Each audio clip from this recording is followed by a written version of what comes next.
जाओ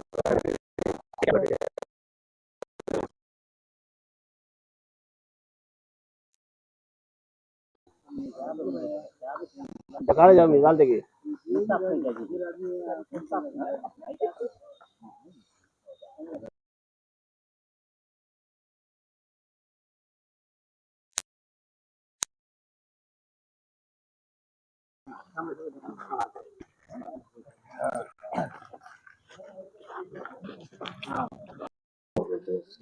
గత 15 రోజుల నుంచి చెప్పపట్టకుండా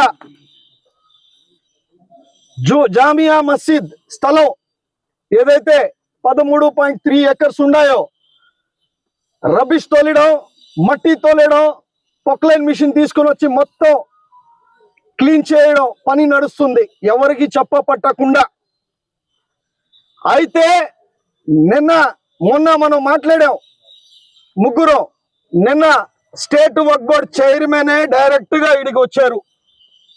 మేము మాట్లాడంగానే రైట్ ఓకే, నిన్న వచ్చి ఆయన భాషణ ఇచ్చారు. వక్ఫ్ బోర్డ్ చైర్మన్ అజీజ్ భాయ్ గారు, ఆయనతో పాటు నాయకులు అందరూ వచ్చారు, భాషణ ఇచ్చారు. అది కడతాను, స్కిల్ డెవలప్మెంట్, అది IAS IPS అని. అయ్యా, వక్ఫ్ బోర్డ్ చైర్మన్ గా మీరున్నారు, చంద్రబాబు నాయుడు గారు అడ్మినిస్ట్రేషన్ బాగా అని చెప్పుకొని తిరుగుతా ఉండే మీరు ఒక వక్ఫ్ బోర్డు అవినీతి అగ్రహణం. ఎవరు ఇప్పుడు ఉండే CEO, ఇంకోటి ఏంది ఇంటర్ చదువుకున్న CEO. అంటే కొన్ని వేల కోట్లకి వక్ఫ్ బోర్డ్ ఆస్తికి ఇంటర్మీడియట్ చేసిన అతనికి CEOగా పెడతారు మీరా? CEOగా ఒక IAS ఆఫీసర్ పెట్టాల్సింది పోయి ఇంటర్మీడియట్ చదివిన అతనికి CEOగా పెట్టి మీరు ఈ భూమిలో దిగారంటే ఏం చెప్పాలి? అనుమానాలు వస్తున్నాయి ఒకటి. రెండోది, గతంలో జామియా మసీద్ గురించి ఈ లేఅవుట్ వేశారబ్బా, అమ్మేశారు. 2007లో షొకరా బేగం అనే ఆమె 2013లో ఈ లేఅవుట్ వేసి, ఆ లేఅవుట్ ప్లాన్ అది ప్రూఫ్లతో ఉన్నాయి మనకి.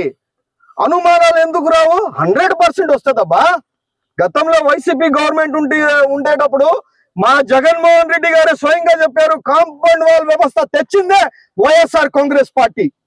గుర్తుపెట్టుకోండి ఈ లేఅవుట్ ప్లాన్. ఇంకా పోతే ఇక్కడ మా ముస్లిం సోదరులు ఇక్కడ ఎవరైతే ఉన్నారో అందరం పోయి కలెక్టర్ గారికి వినతి పత్రం ఇచ్చింది కూడా. అదే కాకుండా పేపర్లు ఉన్నాయి, ఇవన్నీ చూపిస్తున్నా, మీ మీడియా వాళ్ళకు కూడా ఇస్తున్నా. ఇప్పుడు సిగ్గు చెట్టు అన్ని వేల కోట్లకి 50 మంది ఉండారంట స్టాఫ్. ఒక వక్ఫ్ బోర్డ్ చైర్మన్ గా చెప్పడం, అన్ని వేల కోట్లకి 50 మంది స్టాఫ్ అంట. ఒక అన్ఎడ్యుకేటెడ్ గజెట్ లేని ఆఫీసరు. ఎంత సిగ్గు చెట్టు అండి ఇది. మా కర్మకాలి బాధగా చెప్తున్నాం ఏంటంటే, జామియా మసీద్ ఇప్పుడు ఉంది కదా, అది 1 ఎకరా లాపలో ఉంది.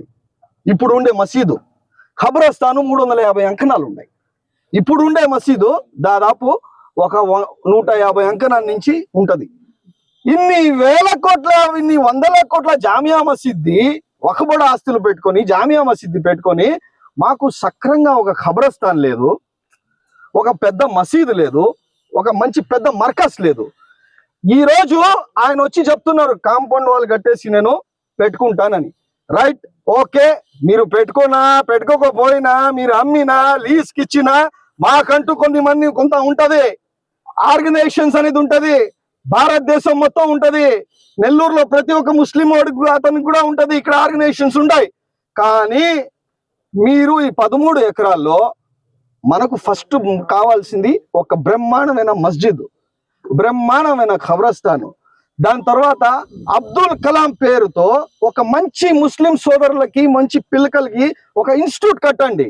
దాని తర్వాత ఘోష సంబంధించి వాళ్ళకి అరబిక్ కాలేజ్ పెట్టడానికి మంచిగా వాళ్ళకి ఒక సపరేట్ ఇది చేయండి. అదే కాకుండా మీరు ఏమేమి చేయాలనుకుంటున్నారో కూర్చొని ఒక రౌండ్ టేబుల్ సమావేశం పెట్టుకొని చేయండి. అంతేగాని మీ ఇష్టానుసార మీ పక్కన కొంతమంది దండుపాలెం బ్యాచ్ ని పెట్టుకొని ఇది చేస్తారు అంటే అది కరెక్ట్ కాదు.